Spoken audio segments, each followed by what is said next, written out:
The story of this well-known, beloved breakfast brand starts with two brothers whose relationship faltered and finally had a falling out. A devout quack doctor set in his ways, and a younger brother who no longer wants to be under his brother's wing duke it out to see who will rule the roost in the surreal cereal realm. We'll dish out the crazy account of Kellogg's on this week's episode of FYI.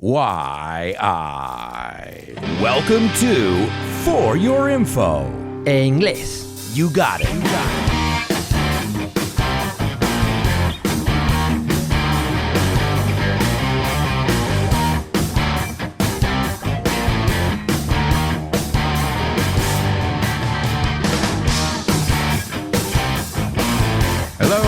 Hello, and welcome to this, another exciting edition of FYI For Your Inglés, where we learn about a different topic every week, and I'm always eager to hear from you guys, FYIers. We've already gone over hundreds of topics. And as I always say, some of the greatest ones we've looked at have come from you guys, so keep them coming. And I'd like to remind you, if you haven't rated the show or left a comment, please do so right now, especially if you love the show and you're planning on giving it 5 stars. Also, I read all the comments, so please let me know what you think. And remember, the more ratings the show has, the more visible it is. And thanks to you guys, FYIers, this show is constantly charting. And people listen to FYI all over the world. The other day I was taking a look at the stats, and we've got listeners on every single continent. So thank you, FYIers. Thank you for making this little passion project that started in my daughter's bedroom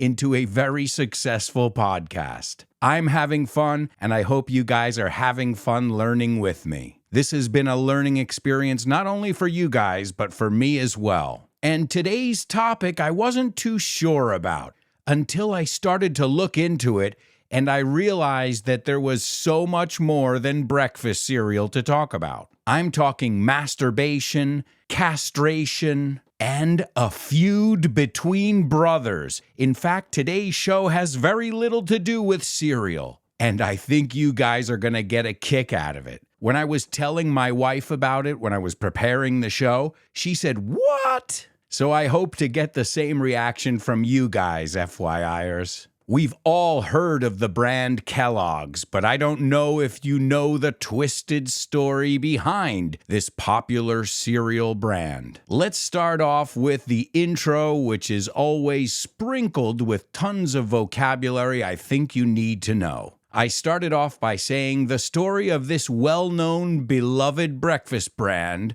starts with two brothers. That's right, and we're going to learn about those two brothers, John and Will. Remember those names because they're going to come up a lot in today's show. And the word beloved, I've heard people pronounce it beloved. I'm going to say what the priest said at my grandma's church. Dearly beloved, we are gathered here today. Tomato, tomato, either.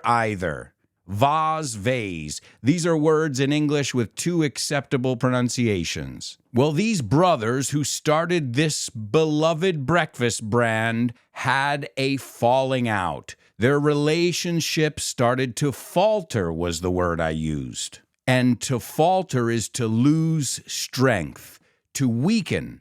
And finally, it ended with a falling out. And a falling out is a kind of fight, but it's a very serious fight where usually people don't end up talking to each other ever again. Of course, unless they make up. But we'll find out more about that a little later on. I started out by describing John a little bit. I said a devout quack doctor, and devout is not the word for this guy. There are few people I have seen as religious, air quotes, religious as this guy. And a quack doctor is one of these doctors that used to make these treatments that could cure everything. I think you say curandero or brujo. It basically means an unqualified doctor. Although he was qualified, he was a medical doctor. But let's just say some of his experiments or treatments left much to be desired. And we'll take a look at that later as well. So you've got one brother who's a doctor,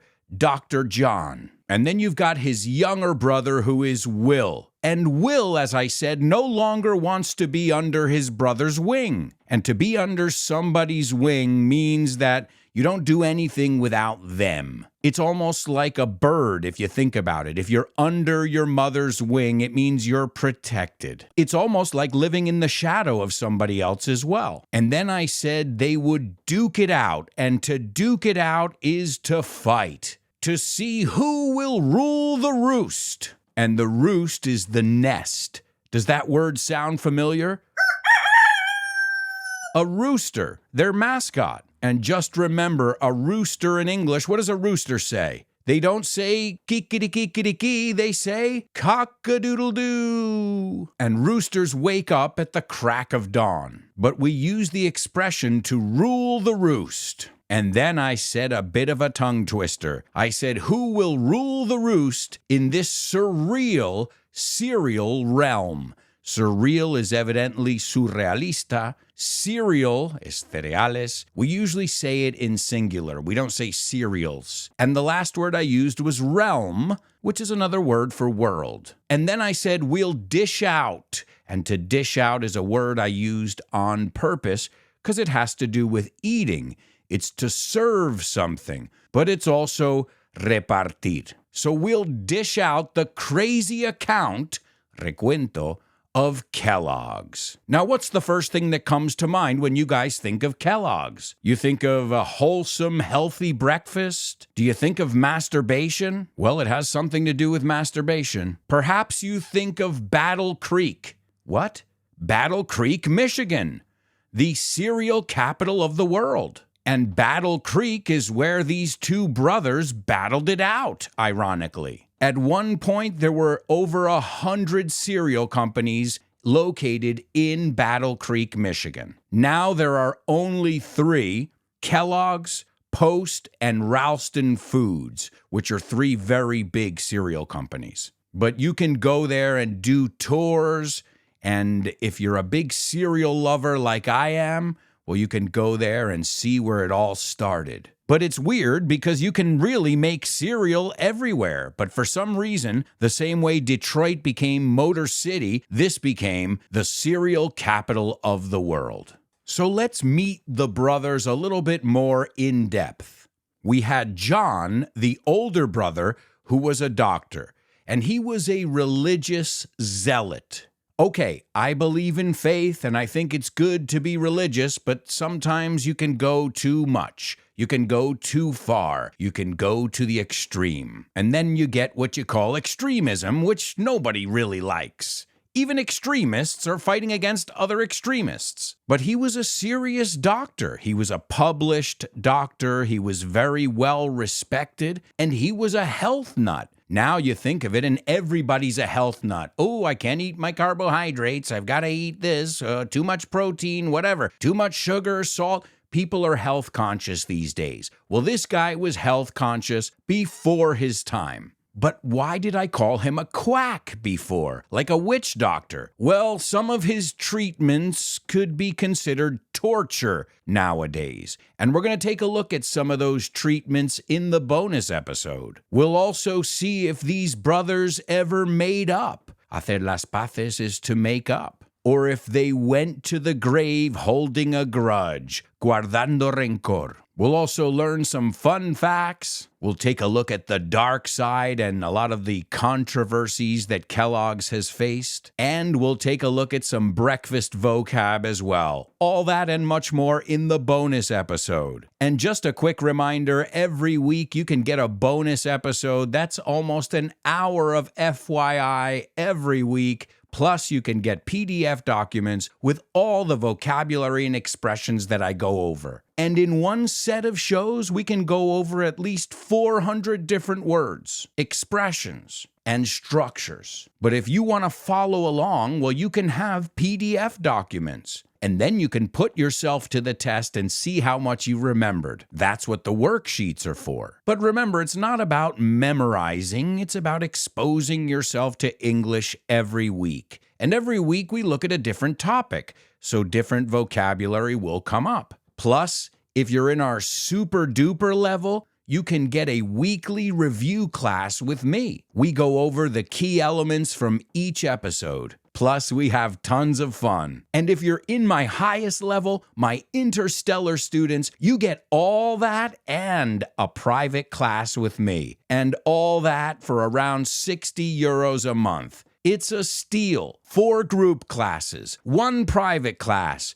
Tons of bonus content. I don't know what you're waiting for, honestly. And you can join us for as little as 3 euros a month. This is just a way of supporting the show and getting some bonus content. And you know what? If you can't afford to join us in the community, I get that too. We love you just the same. But I want to take a moment to send a shout out to all my patrons. Thank you so much for laughing and learning with me, and for being the best students a guy could ever ask for. A shout out to all of my students, especially my super duper students, Lina, Javier, Paco, Roberto, Jose Maria, and Mila. And don't forget about my interstellar students, the ones who get a private class with me every month, plus all that other stuff. Carmen, Isa, Paco, David, and Edgar. If you guys want to find out how you can join my curious community and love learning English, go over to patreon.com/Alberto Alonso. We're expecting you.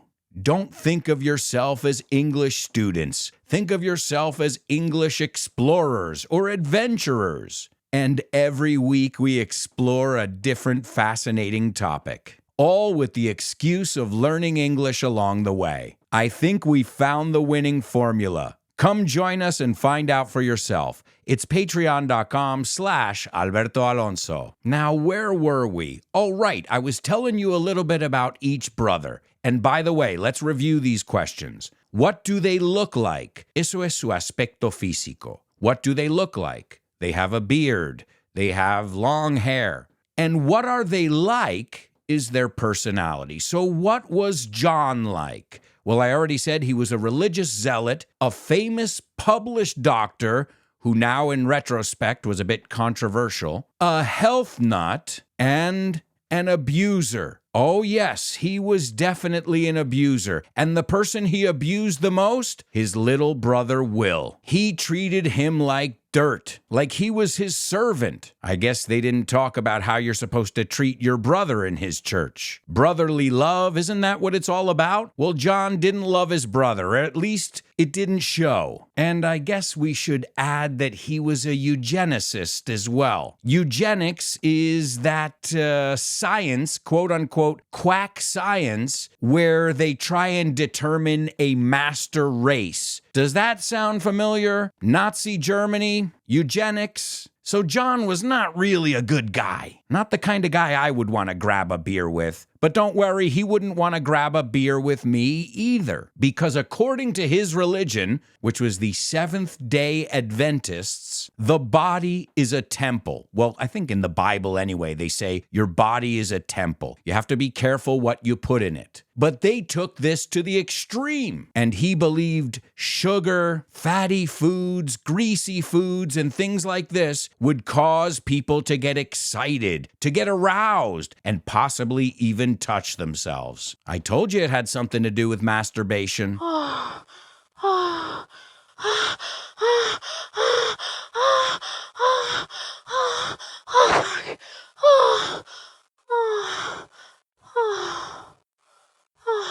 Him and his religion believed that diet was a very big part of you getting into heaven. You didn't only need a healthy mind, but you needed a healthy body. Oh, and the irony of his relationship with the Seventh-day Adventist Church, who paid for his medical degree, by the way. Well, the irony was he was ultimately expelled for misuse of funds. Well, either way, after they had paid for his medical degree, he was chosen to be the head of the Battle Creek Sanitarium. And I know what you're thinking. Is this a place where they lock crazy people up? It sounds like it, doesn't it? No, this would be more like a modern-day spa or retreat. And it was located in Battle Creek. Obviously, it was called the Battle Creek Sanitarium. They called it the San. It was very famous. And it was a huge spa resort retreat where John personally took care of each patient. And it was swanky and luxurious. At its height, they were treating around 12 to 15,000 patients a year, including Henry Ford, Amelia Earhart, and Thomas Edison. So everybody was flocking from all around to go see Dr. John at his Battle Creek Sanitarium. He could cure them, and he used all kinds of therapy, including hydrotherapy, and some less conventional ones, which we'll talk about later. So what does all this have to do with cereal? Well, John, remember, believed that eating was an important thing. In fact, he believed that you had to chew your food at least 40 times before swallowing it. So he was constantly experimenting with different foods that he could feed the guests at this sanitarium. And they played with different oats. They made something called granula, which sounds like granola, doesn't it? Well, it is. And he was trying to make food that people didn't have to chew very much, that was easily digestible, that didn't have any sugar in it, and wouldn't cause you to think dirty thoughts. And he was pretty successful there because people were flocking from all around. And even though the food might have been a little bit bland, it was supposedly healthy, and they weren't necessarily there for the food. They were there for the opulence, for the groundbreaking treatments. So that's John. That's the doctor brother, the older brother. Then we've got Will, the younger brother who is sick of being under his older brother's wing. Now, he was not a doctor, but he was a businessman, a natural-born businessman, an advertising genius. But he was also treated like chopped liver by his brother. We looked at that word in the supermarkets episode. Chopped liver is something unimportant. His brother constantly mistreated him, and he took it. His brother would dish it out, to use the word we used before, and he would just keep taking it. Some stories that I read were that he made his brother jog next to him when he was riding a bike and take notes as he dictated them. He would also make his brother go into the bathroom after he had gone to the bathroom and analyze his fecal matter and take notes.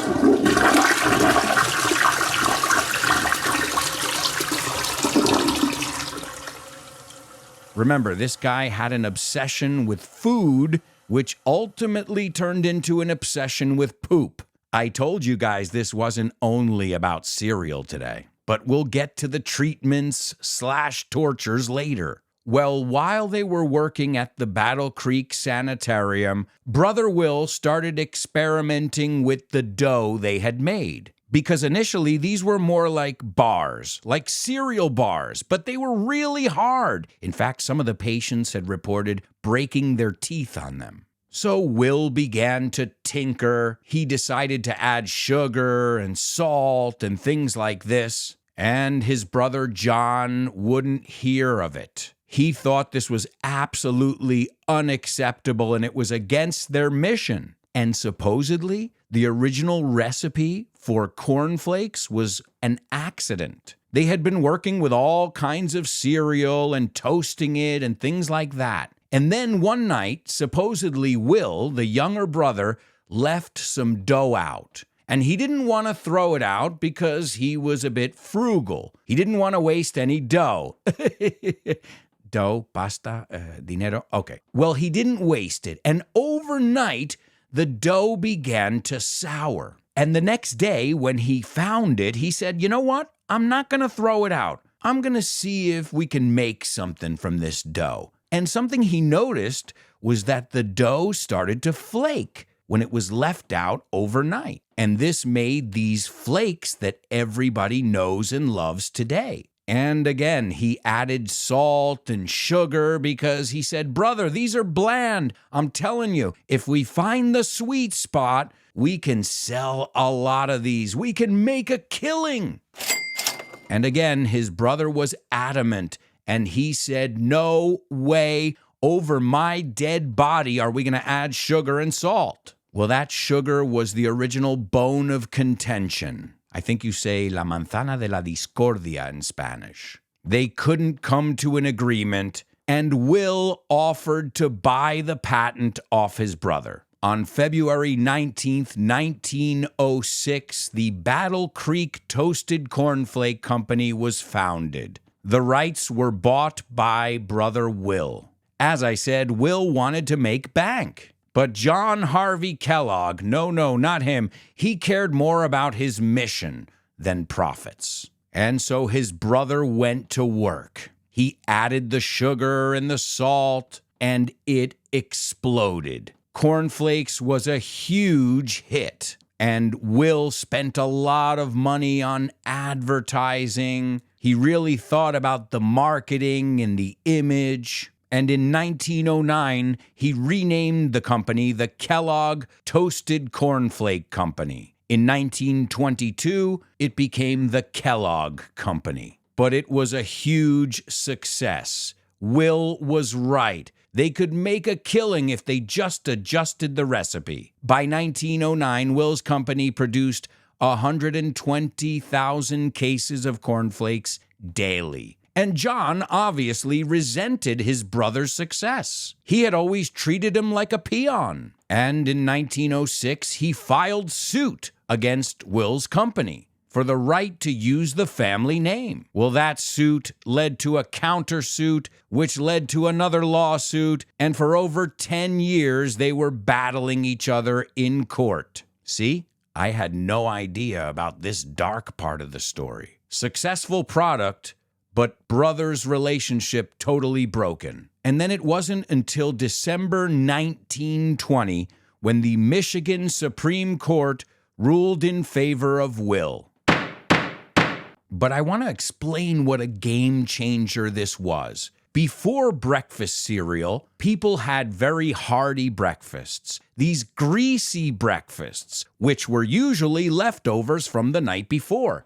Oh, and you had to heat up the stove. Who wants to eat cold black pudding, morcilla, or cold mashed potatoes, or pork chops? Well, this is what people used to have for breakfast. Of course, you got to think people were working on farms back then. Agriculture was the big thing. So people needed to eat a hearty breakfast. But now, all of a sudden, you could take these crispy flakes, you could pour them into a bowl effortlessly and add a little milk, and you were eating within seconds. And of course, this was really important when people left the farms and went to factories. All of a sudden, they didn't need such a hearty breakfast. And according to our friend, the doctor, these hearty breakfasts and hearty food in general was making them think erotic thoughts. They were getting all hot and bothered, as we say. I guess that's what it is. I eat too much greasy food. Oh, and just remember, we don't normally say hot. If you use it in the expression, I'm hot and bothered, yeah. But normally, if we want to say estoy caliente in that sense, we say, and here goes your song, I'm horny, horny, horny, horny tonight. I'm horny, horny, horny, horny tonight. So this invention revolutionized breakfast forever. And to this day, when you walk down the aisles at your supermarket, you can see Kellogg's everywhere. But did you know Kellogg's also owns Pringles and many other products you're all familiar with? As we know, they are leaders in the industry, and many of their products are household names. Products such as Frosted Flakes, Special K, Rice Krispies, my personal favorite, Because with Rice Krispies, you can make Rice Krispie treats with marshmallow. Oh, now I'm getting hungry. Then you've got corn pops, Pop-Tarts, and their mascots are some of the most famous mascots out there. What are the mascots' names for Rice Krispies? Snap, Crackle, Pop.